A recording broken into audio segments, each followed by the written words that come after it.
రాష్ట్రానికి కొత్త సీఎస్ ఎవరనేది హాట్ టాపిక్ గా మారింది. ప్రస్తుత ప్రభుత్వ ప్రధాన కార్యదర్శి నీరబ్ కుమార్ ప్రసాద్ పదవీకాలం ఈ నెలాఖరుతో ముగియనున్న నేపథ్యంలో కొత్త సీఎస్ పై ఊహాగానాలు వినవస్తున్నాయి.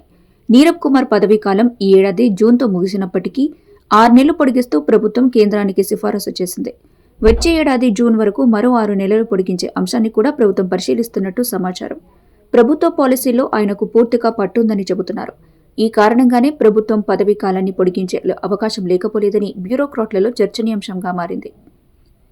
కాగా పొడిగింపు వల్ల సీనియర్లు నష్టపోతారని, ఇప్పుడున్న సీనియర్లకు అవకాశం ఇవ్వాలనే యోచనలు కూడా ఉన్నట్టు తెలుస్తుంది.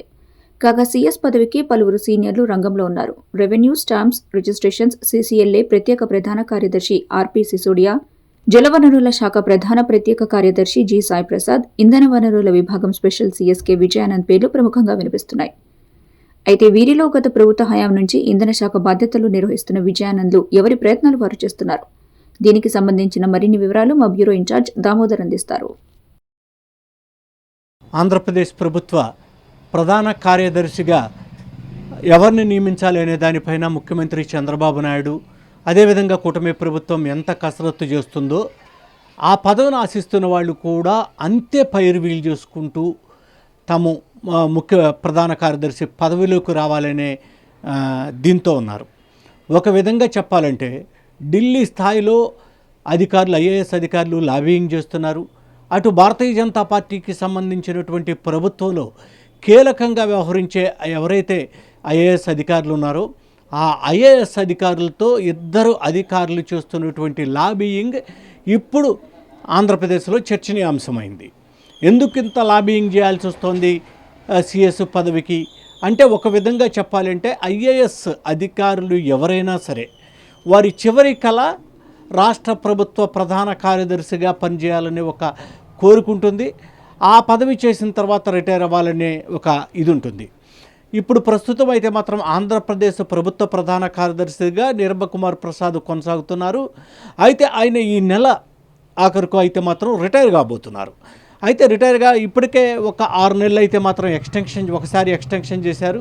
రెండోసారి కేంద్ర ప్రభుత్వం ఒకవేళ నీరబ్ కుమార్ ప్రసాద్కి ఎక్స్టెన్షన్ చేసే అవకాశం లేకపోవడంతో రాష్ట్ర ప్రభుత్వం కానీ, అదే ముఖ్యమంత్రి చంద్రబాబు నాయుడు కానీ కొత్త ప్రభుత్వ ప్రధాన కార్యదర్శిగా ఎవరిని నియమించాలి అనే దానిపైన తీవ్రస్థాయిలో కసరత్తు అయితే మాత్రం జరుగుతుంది.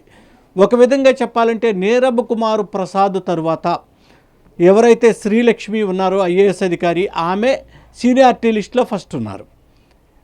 ఆమెతో పాటు అనంతరాం ఎవరైతే ఉన్నారో ఆ అనంతరాం అనే అధికారి కూడా సెకండ్ ప్లేస్లో ఉన్నారు సీనియారిటీ లిస్టులో. అయితే శ్రీలక్ష్మి విషయానికి వస్తే కనుక శ్రీలక్ష్మి గతంలో జగన్మోహన్ రెడ్డి ప్రభుత్వంలో కానీ, అటు వైఎస్ రాజశేఖర్ రెడ్డి ప్రభుత్వంలో పనిచేసినప్పుడు కానీ అనేక కేసులను ఎదుర్కోవటం, ఆమె జైలుకి వెళ్ళడం, జైలుకి వెళ్ళిన తర్వాత ఆవిడ అనేక కేసుల నుంచి బయటపడిన తర్వాత తెలంగాణ నుంచి ఆమె కొద్ది కాలం కిందట ఆంధ్రప్రదేశ్ సర్వీస్కి రావటం జరిగింది. అది జగన్మోహన్ రెడ్డి హయాంలో రావటం జరిగింది. ఈమె ఒక విధంగా చెప్పాలి అని అంటే సీనియారిటీ లిస్టులో ఈమె ముందు నెంబర్ 1 ప్లేస్లో ఉన్నప్పటికీ కూడా ఈమెకు రాష్ట్ర ప్రభుత్వ ప్రధాన కార్యదర్శి అవటానికి మాత్రం ఛాన్స్ లేదు. అదేవిధంగా అటవీ శాఖకు సంబంధించినటువంటి ముఖ్య కార్యదర్శి అనంతరాము కూడా ఒక విధంగా చెప్పాలంటే చంద్రబాబు దగ్గర అంత ఆశీస్సులు లేవు అని చెప్పి చెప్పాలి. ఇక ప్రధానంగా పోటీ పడుతున్నది ఎవరు అని కనుక చూస్తే కనుక ప్రస్తుతం ముఖ్యమంత్రి పేషీలో ఉన్నటువంటి సాయి ప్రసాద్, అదేవిధంగా రెవెన్యూ శాఖ ముఖ్య కార్యదర్శి ఆర్పి సిసోడియా, అనంతరం విజయానంద్ ఉన్నప్పటికీ కూడా ప్రధాన పోటీ మాత్రం ఈ నలుగురు మధ్యనే జరుగుతోంది. ఈ నలుగురు మధ్య తీవ్ర స్థాయిలో పోటీ జరుగుతోంది అని చెప్పడంలో ఏ విధమైనటువంటిది లేదు. ఎందుకనంటే ఒక విధంగా చెప్పాలంటే ఆర్పి సిసోడియా కానీ, విజయానంద్ కానీ చాలా బలమైనటువంటి ప్రెజర్ని రాష్ట్ర ముఖ్యమంత్రి మీద తీసుకువస్తున్నారు అని చెప్పేసి చెప్పాలి. ఇక్కడ సాయి ప్రసాద్ వైపు కొంత రాష్ట్ర ముఖ్యమంత్రి మొగ్గు చూపుతున్నప్పటికీ సాయి ప్రసాద్కి అయితే మాత్రం 2 మైనస్లు ప్రధానంగా కనపడుతున్నాయి. ఒకటి క్యాస్ట్ విషయంలో చూస్తే అతను కమ్మ సామాజిక వర్గానికి సంబంధించిన వ్యక్తి కావటం, మరొకటి బాలకృష్ణకు దగ్గర బంధువు కావటం, ఈ 2 సాయి ప్రసాద్కి అయితే మైనస్లు అయితే మాత్రం అని చెప్పాలి. ఇక ఆర్పి సిసోడియా రెవెన్యూ శాఖ ముఖ్య కార్యదర్శి. ఆర్పి సిసోడియా అంటే చాలా సిన్సియర్ ఆఫీసర్, చాలా ముక్కుసూటిగా వెళ్ళే వ్యక్తి, ఉన్నది ఉన్నట్లు మాట్లాడే వ్యక్తి ఆర్పి సిసోడియా. ప్రస్తుతం రెవెన్యూ శాఖ ముఖ్య కార్యదర్శిగా పనిచేస్తున్నప్పటికీ కూడా ఆయన ఢిల్లీ స్థాయిలో అయితే మాత్రం తన ప్రయత్నాలు అయితే మాత్రం తను చేస్తున్నారు. ఇక అనంతరాముకు ఛాన్స్ లేదు కాబట్టి ఇక మూడో వ్యక్తి ఎవరు అని అంటే విజయానంద్ ఇప్పటికే ఎనర్జీ శాఖ ముఖ్య కార్యదర్శిగా ఉన్నారు. దాదాపుగా 14 సంవత్సరాల నుంచి ఎనర్జీ శాఖలోనే అటు జగన్మోహన్ రెడ్డి ప్రభుత్వంలోనూ ఉన్నారు, ప్రస్తుతం తెలుగుదేశం కూటమి ప్రభుత్వంలో ఉన్నారు, ఆయన కొనసాగుతూనే ఉన్నారు. ఈయన అయితే మాత్రం తన ప్రయత్నాల్ని ఎందుకని బాగా ముమ్మరం చేశారంటే, దాదాపుగా ఈయన గౌడ సామాజిక వర్గానికి సంబంధించినటువంటి వ్యక్తి. దీంతో ఈ నేపథ్యంలోనే ఒక విధంగా చెప్పాలంటే విజయానంద్ విషయానికి వస్తే కనుక ఒక 20 మంది ఎమ్మెల్యేల సంతకాలు కూడా సేకరించినట్లు ప్రచారం జరుగుతోంది. బీసీ సామాజిక వర్గానికి సంబంధించినటువంటి ఎమ్మెల్యేలు ఎవరైతే ఉన్నారో వాళ్ళు విజయానంద్కు సీఎస్గా అవకాశం ఇవ్వాలి అని చెప్పేసి ఒక లేఖ కూడా తయారు చేసి ముఖ్యమంత్రికి పంపాలి అనే ఆలోచనలో ఉన్నట్లు తెలుస్తోంది. అదేవిధంగా ఢిల్లీ స్థాయిలో కూడా విజయానంద్ తనకున్నటువంటి బలమైన పరిచయాలను ఉపయోగించి సీఎస్గా రావాలి అని చెప్పేసి ఒక ముమ్మరమైన ప్రయత్నం అయితే మాత్రం చేస్తున్నట్లు కనబడుతోంది. వీళ్ళందరూ కూడా ఎవరి ప్రయత్నాలు వాళ్ళు చేస్తున్నప్పటికీ కూడా రాష్ట్ర ముఖ్యమంత్రి కొంత విజయానంద్ పైన మొగ్గు చూపినప్పటికీ కూడా ఒకవేళ సాయి ప్రసాద్ వైపున మొగ్గు చూపితేనేమో అక్కడ కుల ఈక్వేషను, బంధుత్వ ఈక్వేషను అక్కడ ఇబ్బంది కలుగుతుంది. ఇక ఆర్పి సిసోడియా 91 బ్యాచ్కి సంబంధించిన వ్యక్తి అయినప్పటికీ కూడా ఆర్పి సిసోడియాలో ఉన్నటువంటి ప్రాబ్లం ఏంటంటే ఉన్నది ముక్కుసూటిగా మాట్లాడతారు.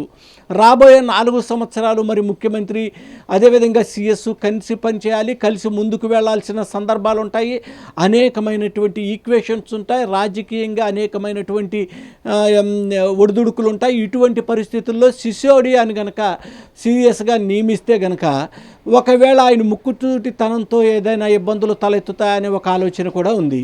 ఇక విజయానంద్ చూస్తే కనుక అటు బీసీ సామాజిక వర్గానికి సంబంధించినటువంటి ఎమ్మెల్యేలు అంటే గతంలో ఎప్పుడూ కూడా ఎమ్మెల్యేలు ఇలా ఒక సీఎస్కి సంబంధించి సంతకాలు పెట్టిన సందర్భం అయితే మాత్రం నాకు తెలిసినంత వరకు లేదు.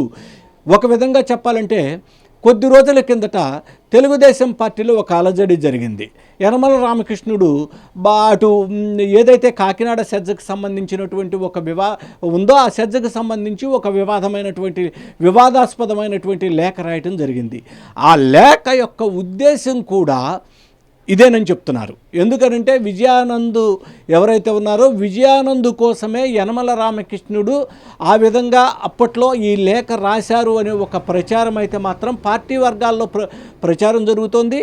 అదేవిధంగా పార్టీకి సంబంధించినటువంటి పార్టీ అదేవిధంగా ఐఏఎస్ వర్గాల్లో కూడా బలమైనటువంటి చర్చ జరుగుతుంది. ఈ నేపథ్యంలో రాష్ట్ర ముఖ్యమంత్రి చంద్రబాబు నాయుడు ఢిల్లీ వెళ్ళిన నేపథ్యంలో అక్కడ ఐఏఎస్ అధికారులు ఏ విధమైనటువంటి ఒత్తిడిని చంద్రబాబు నాయుడు మీద తీసుకొస్తారు, చంద్రబాబు నాయుడు మీద తీసుకువస్తే చంద్రబాబు నాయుడు ఎవరి వైపు మొగ్గుతారు అనేది మాత్రం ఒక $1 మిలియన్ ప్రశ్నగా అయితే మాత్రం మిగిలిందని చెప్పాలి. ఎందుకనంటే రాష్ట్ర ప్రభుత్వ ముఖ్య కార్యదర్శి అంటే మొత్తం కూడా అడ్మినిస్ట్రేటివ్ పవర్స్ అన్నీ ఉంటాయి, అడ్మినిస్ట్రేషన్ అంతా చూసుకోవాలి. ఒక విధంగా చెప్పాలంటే రాబోయే ఎన్నికల సమయానికి ప్రభుత్వం గెలుపు ఏదైతే ఉందో ఆ గెలుపుకు సంబంధించినటువంటి పాత్ర కీలకమైనటువంటి ముఖ్య కార్యదర్శి చేతుల్లో ఉంటుంది. ఎందుకు ఉంటుంది? అసలు ముఖ్య కార్యదర్శికి ఎన్నికలకి ఏంటి సంబంధం అని ఆలోచించవచ్చు. కానీ రాష్ట్ర ప్రభుత్వం ఏదైతే పథకాలు ఉన్నాయో ఆ పథకాలను ఇంప్లిమెంట్ చేసే బాధ్యత ముఖ్య కార్యదర్శి మీద ఉంటుంది, ప్రధాన కార్యదర్శి మీద ఉంటుంది. ప్రధాన కార్యదర్శి ఎప్పుడైతే వాటిని ప్రజల వద్దకు చేర్చగలిగి ప్రజల వద్దకు దగ్గర సక్సెస్ రేటు పెంచగలుగుతాడో ప్రజల్లో ఒక నమ్మకం ఏర్పడి మరలా కూటమి వైపు మొగ్గు చూపే అవకాశం ఉంటుంది. ఇంత బాధ్యత రాష్ట్ర ప్రభుత్వ ప్రధాన కార్యదర్శికి ఉంటుంది.